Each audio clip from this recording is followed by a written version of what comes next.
video we'll be going over super Earths and how habitable they can be, because I would like to go over it, and I know that some of you may want to have that answer.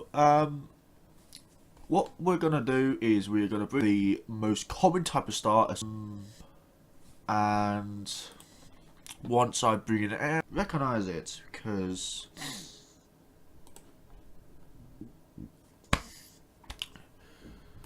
yep, if you guessed right, it's a red dwarf. Now, you're probably all asking or wondering, why do super Earths form mostly around red dwarfs and not around sun-like stars? Good question. That's mostly because red dwarfs can sometimes have really big accretion disks, bigger than what the sun had. Sometimes they can have accretion disks that are pretty small, but they are incredibly dense accretion disks around them. And what happens after that is you get something like this.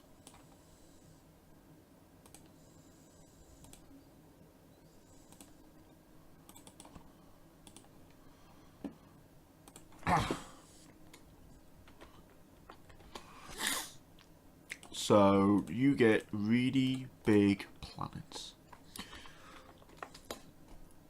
and I'm talking big planets, not little tiny planets like Earth, but I'm talking like really big planets. So I'm talking something like this.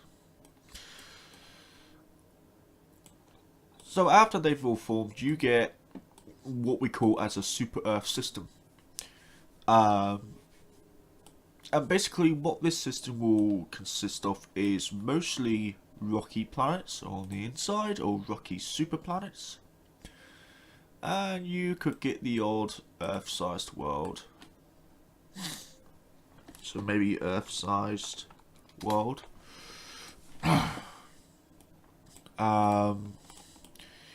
And then you could get, I don't know, maybe a super rocky planet. So something like on the basis of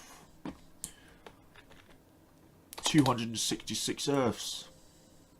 So it could be a little bit of iron, mostly silica, and a little bit of water.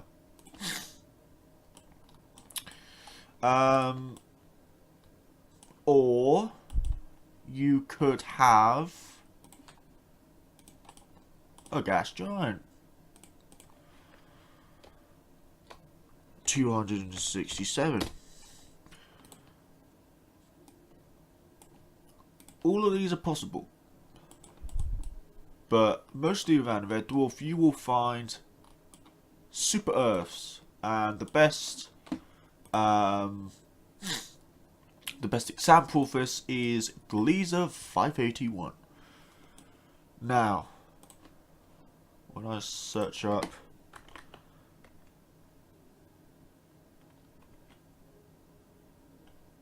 Gliese 581,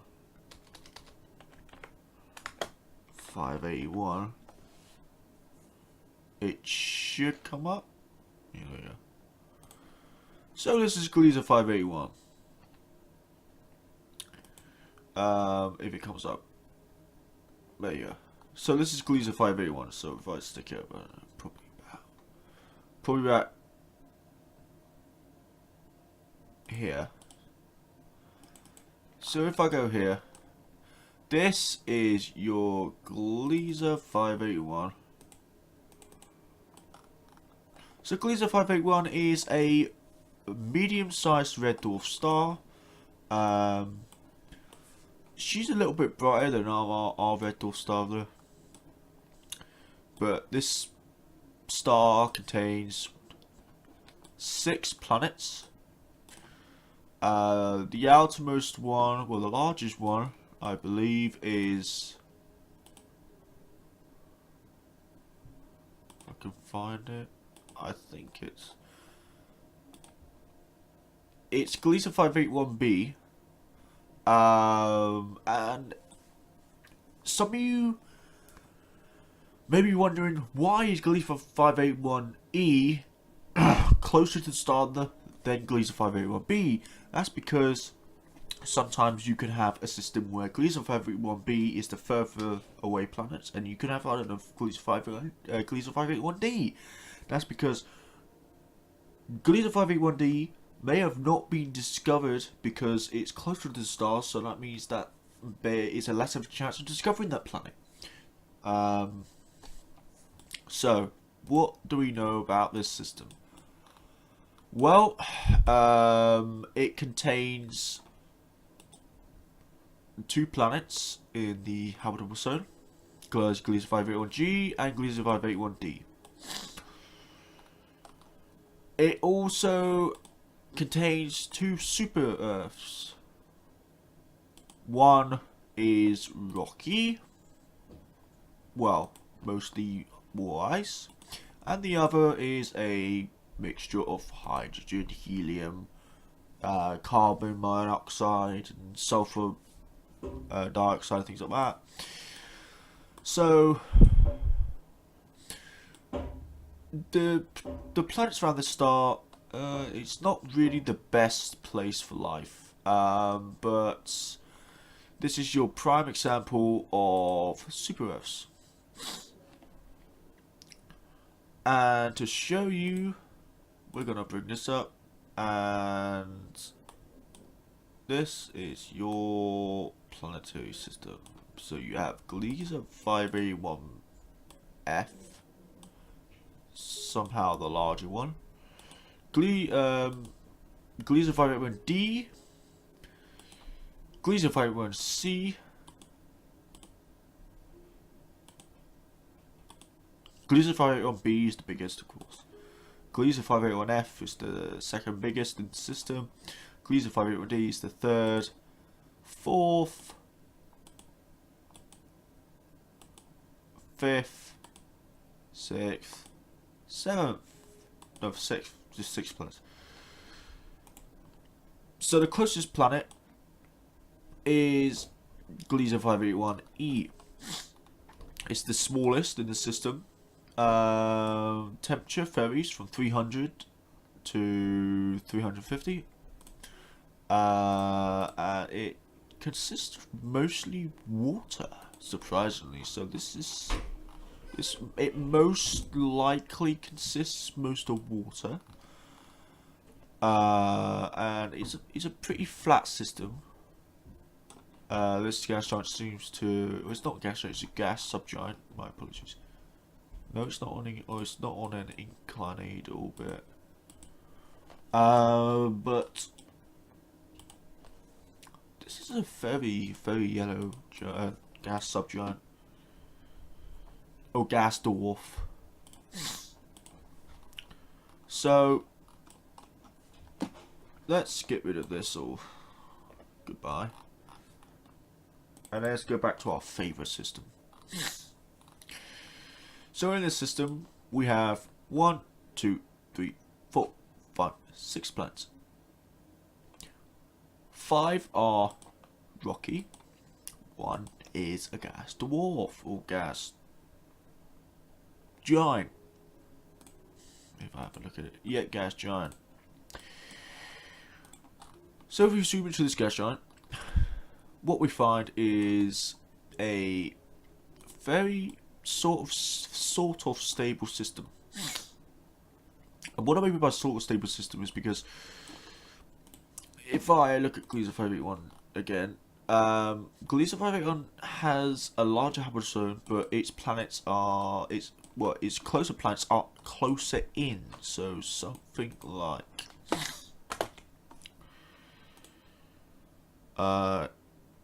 something on the base of.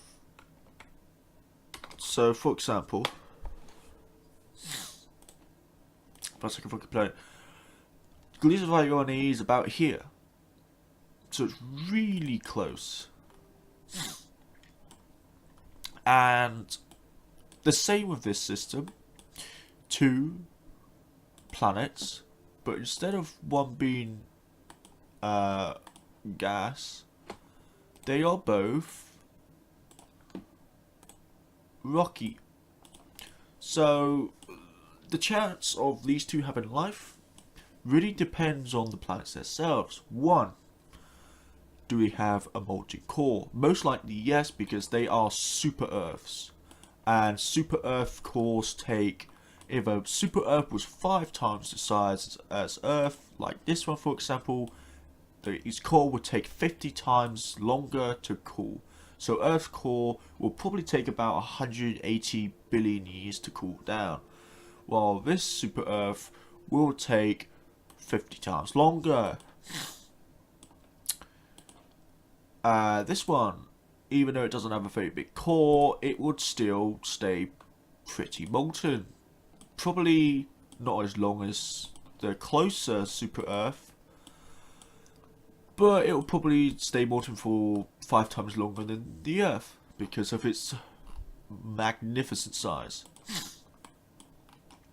This planet, even though it's 4 times the mass of Earth, it will probably stay molten longer for about 15 to 20 times longer than the Earth's core.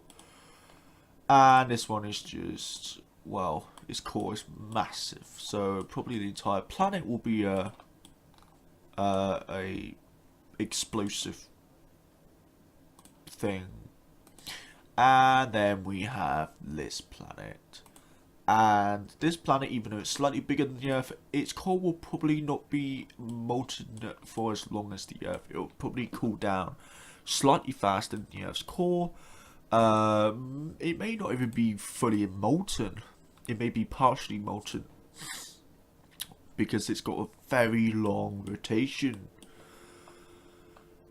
If these two, if I get rid of this, if these two super Earths here have like a rotation of 1 to 3 days, probably about 2-day rotation, and a pretty good axis, so something like this.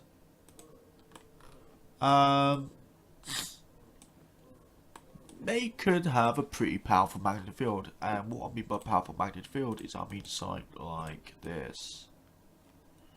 So when I start increasing its size, it could be on the basis of this much power.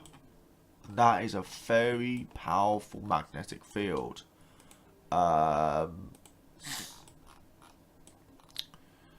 for this one, it could be probably about the strength of this.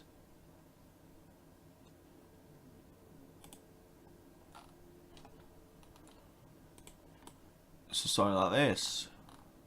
But this will cool down slightly faster than the Earth, but this one will stay, it will keep its magnetic field for as long as it likes.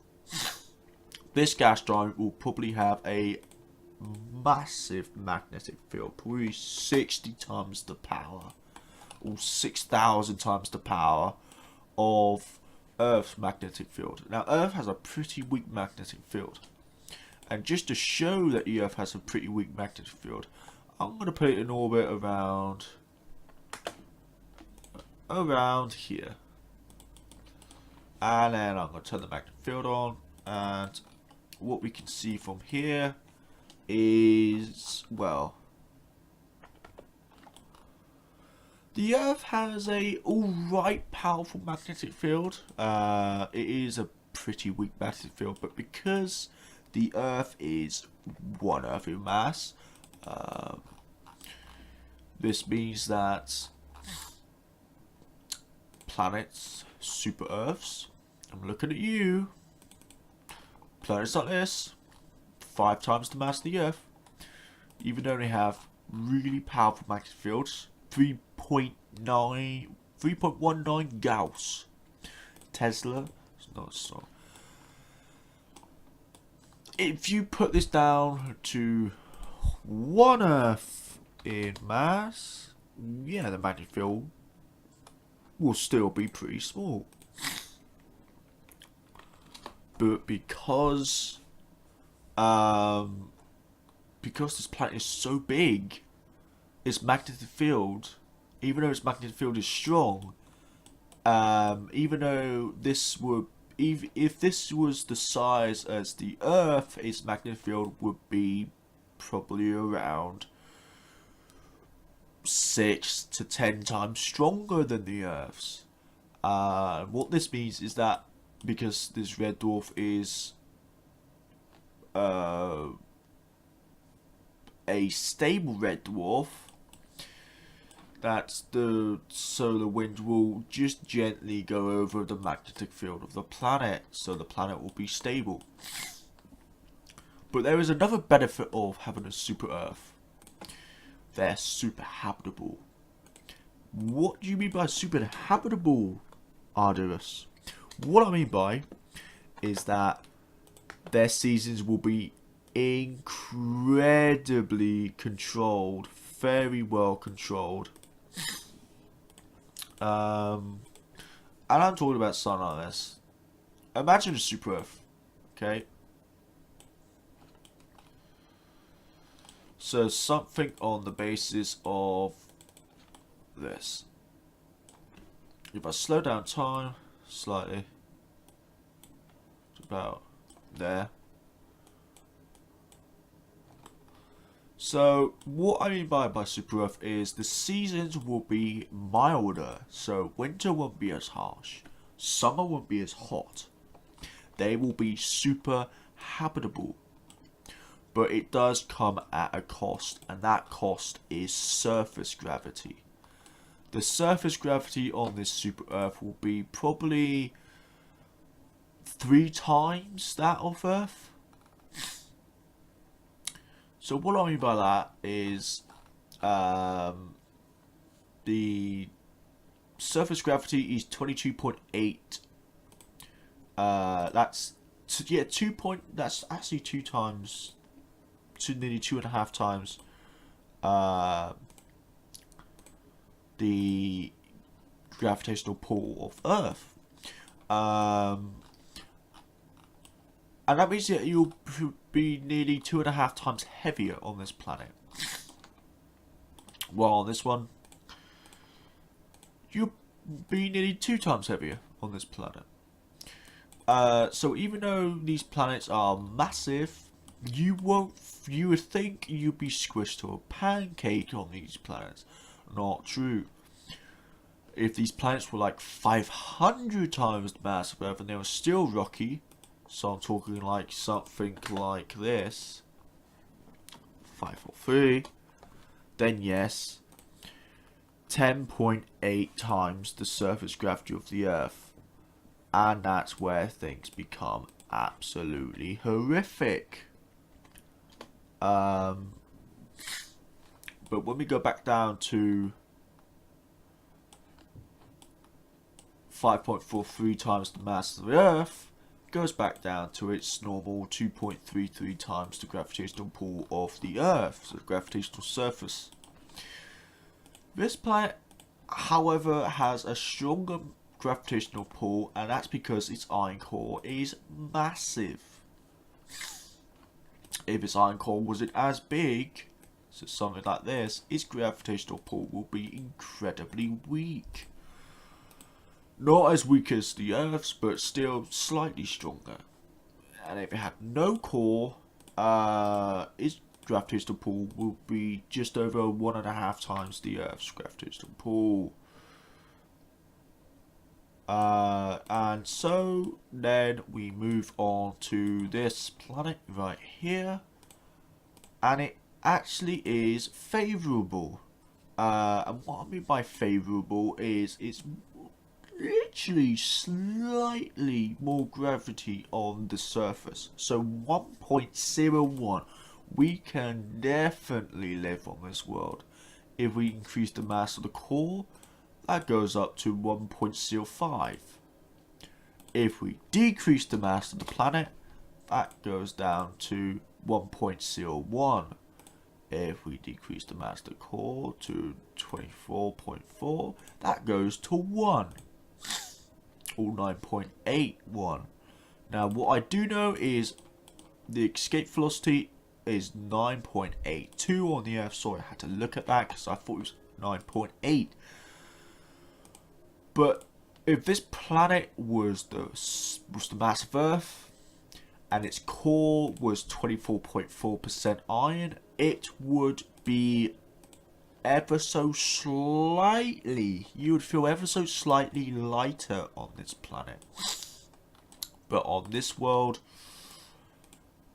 you would feel really, really light.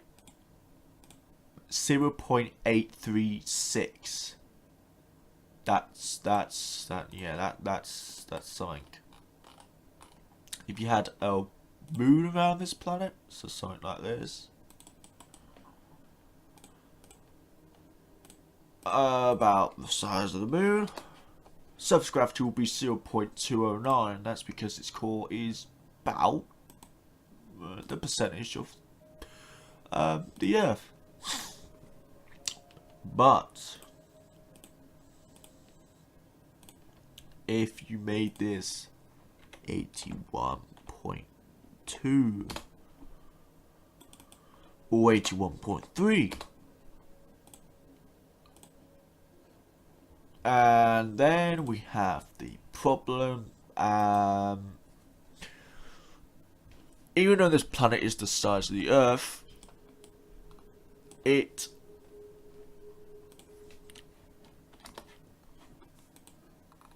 doesn't really have the surface gravity.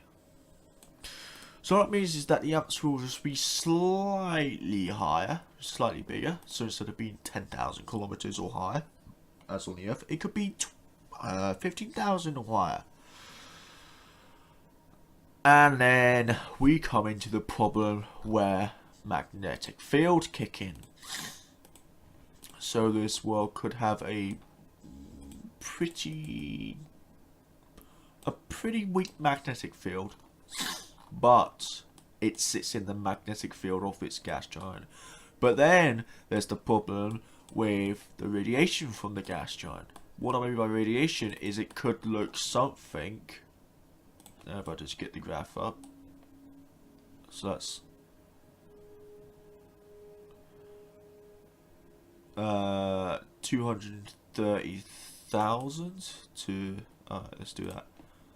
Let's do 230,000 to 275,000, and we are going to put this as like an orange to signify radiation, and radiation belts would look something ever so similar to this. But instead of being like this, it will be deadly. But the radiation belt will get disturbed over a couple years. So something like this. Let's just watch this. So if this plays out properly,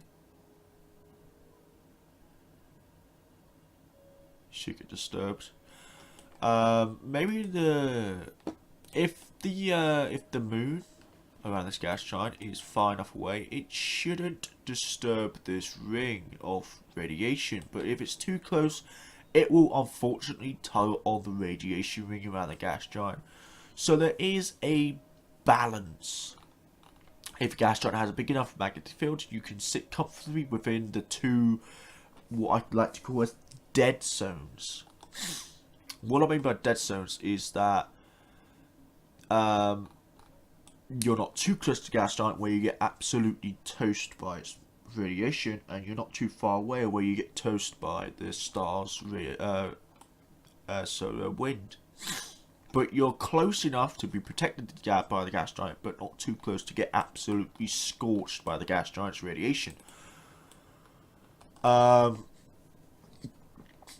So back to super Earths.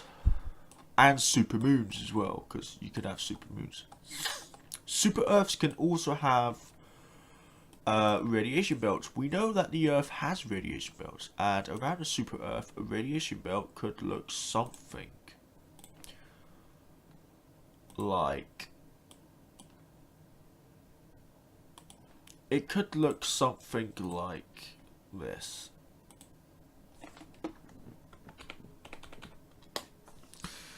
So, manual. So, I'm gonna, for rocky planets, I'm gonna put a red radiation belt. So just slow down time.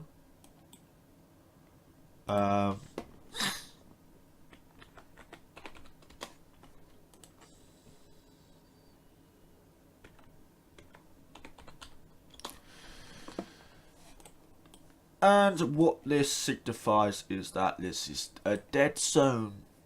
So again, if you have a super Earth and you have a moon around a super Earth, you want to be close enough to the super Earth. Like, a super Earth will most likely have a magnetic field, probably about this strength, or even stronger.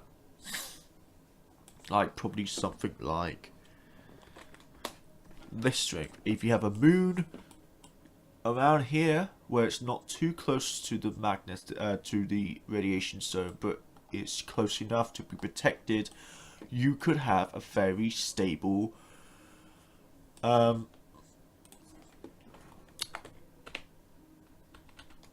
ecosystem.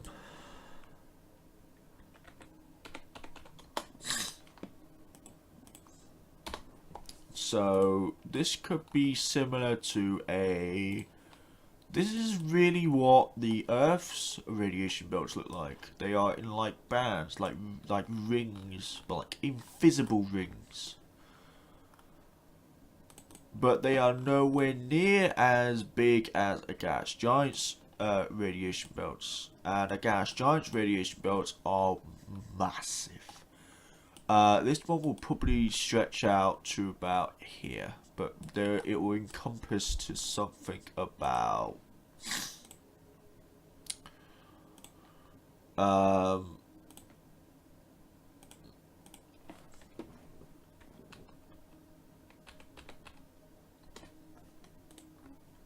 something like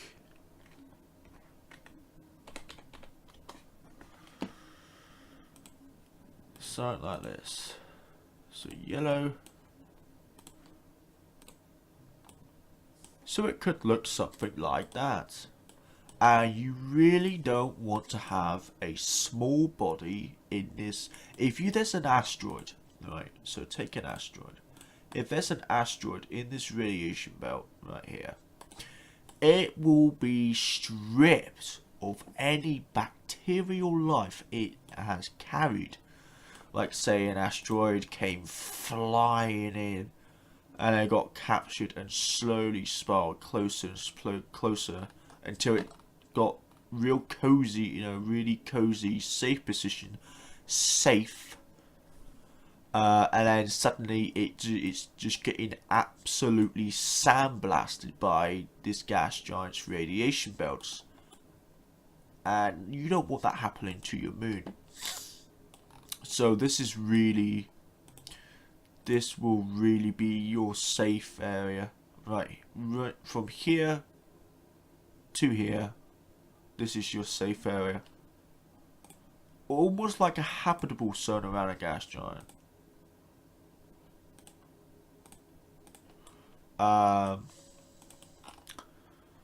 So what I'm saying is super Earths and supermoons are super habitable. Supermoons, they can be super habitable if they're close enough to their parent planet, but not too close. But you will most likely see super Earths around smaller stars like orange dwarfs and red dwarfs. they can be around yellow dwarfs and blue dwarfs, but it's rare. It's rarer the hotter and bigger the star. So for an example, our planet would have been a super Earth if Theia wouldn't have hit us. We would have probably been about nearly 1.5 times the mass as present day Earth. So probably about 1.43 or 1.45. That's kind of considered a super Earth, but not really. It's like a sub super Earth, like maybe a dwarf super Earth or something like that. So super Earths are really handy if you want to kickstart your intergalactic colony. Like for example, if we went to one of the super Earths that we've discovered, and we somehow built a colony on there, the gravity will be replenishable. It'll be slightly harder to jump, but it's livable. You would find out that because the planet's bigger, the magnetic field will be stronger, and the core will last longer. And if it's around a red dwarf, you could be there for trillions of years. And the planet's core will last for trillions, maybe even quadrillions of years. Longer than any other rocky planet's core, unless another planet is bigger. So what I'm saying is, super Earths are definitely things we want to be looking for. We don't want to be looking for Earth-sized worlds. We don't want to be doing that. We want to be looking for super Earths. I mean, we can look for Earth-sized worlds, but we want to look for Earth-sized worlds in solar systems where there is maybe a couple super Earths. And if there is a super Earth and an Earth-sized world in the same habitable zone, that will be a triple bonus. And some of you are probably wondering, what do you mean by triple bonus? If there's 2 planets, why is it triple bonus? Well, because a super Earth is basically a double Earth. It is basically better than a Earth-sized planet. And the reason why it's better than an Earth-sized planet is because you have 1, more space, 2, the seasons won't be as harsh, and 3, you will be able to basically build a bigger colony. But it does come with horrific costs. It really, really does. Because a super Earth is bigger, and its core is hotter, and it lasts longer, you will 1, have more powerful earthquakes, 2, bigger volcanoes, 3, wilder weather. And yes, I was talking about the milder seasons, but weather is different to seasons. You will have bigger tornadoes, bigger cyclones, bigger tsunamis. Depends if you have a moon. Basically, it'll be a crazier place, but you can live on a super Earth because we are living on Earth right now. We've survived through weather and God knows what. We could do the same on a super Earth because you got more space on a super Earth. You could just live it out. So now we move on to the subject of supermoons. What are supermoons? Supermoons is basically Earth-sized moons around a gas giant or a super Earth, where basically if you have an Earth-sized moon around a gas giant, it will stay more for about as long as the Earth. But because that Earth-sized moon is around a really large body like a gas giant, the gas giant will massage that moon's core. It will make the moon last longer. But you don't want to be too close to the planet, because as I said before, the radiation belts will cook your planet. It will strip your planet clean of any life. Now, some of you are probably wondering, well, will the magnetic field of your moon deflect radiation belts? No, it doesn't work like that. It will deflect solar winds, but it will not deflect radiation belts from a gas giant. And that will cost you so badly if you're too close, if you're just ever so slightly too close to a gas giant, and say your supermoon is tugging on those radiation belts, over time, some of those radioactive particles will start to hit your supermoon, and it will start to cause problems. If you're too far away from the gas giant, you won't have the perfect shielding that you need. It's like sort of like in a habitable zone, right? Think of this as gas giant. Radiation belts here. You don't want to be too close. If you're too far away, the magnetic shield of the gas giant won't be able to protect your moon.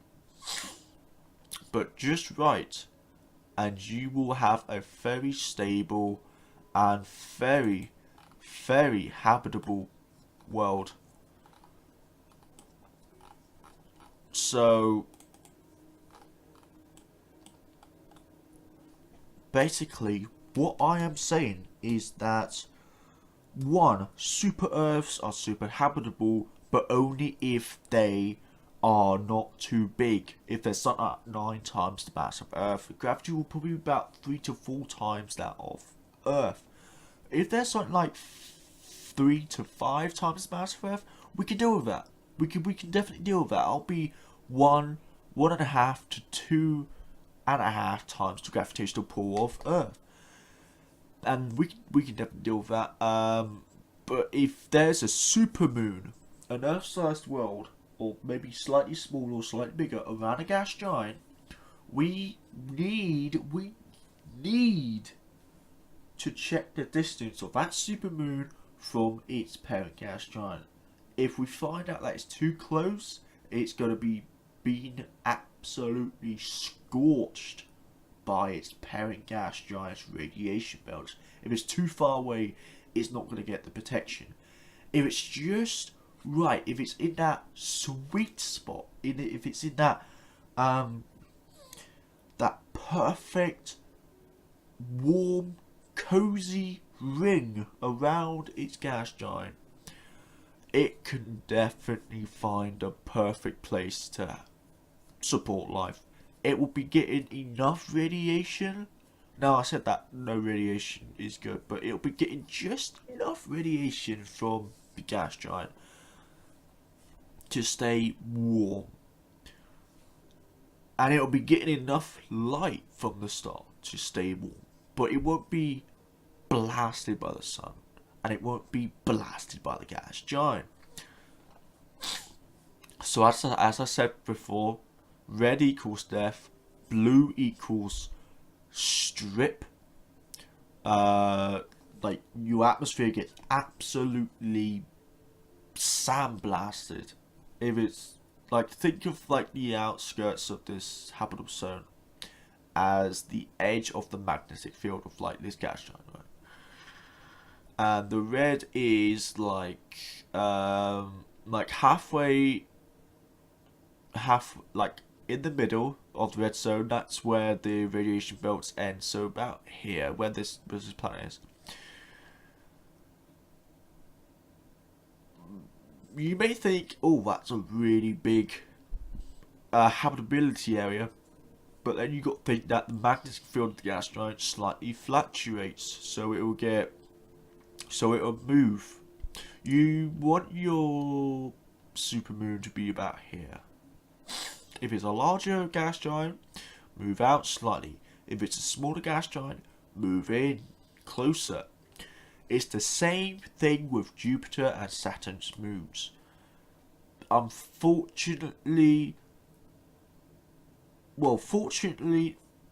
if Titan was around Jupiter, at the same distance as Titan is from Saturn, Titan would have already had its atmosphere completely stripped away from it. It would be completely barren.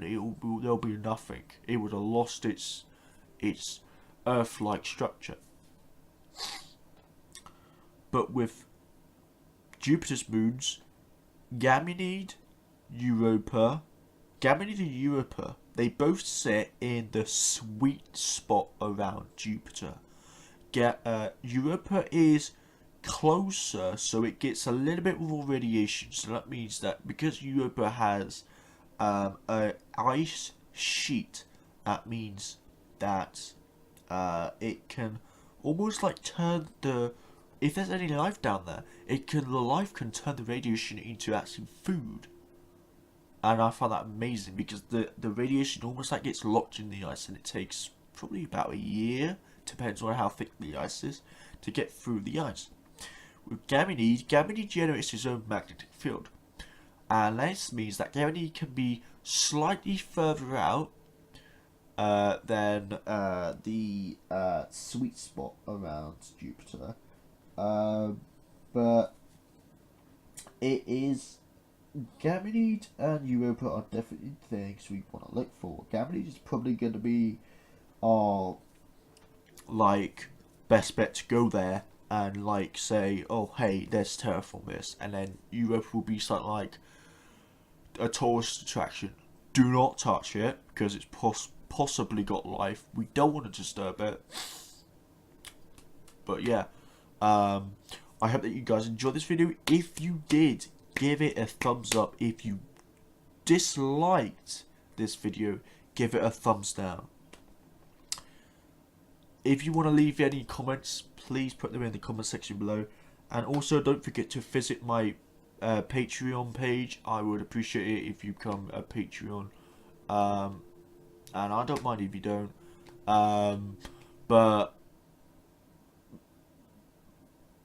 Super Earths are awesome. So I will see you guys in the next video. Bye bye.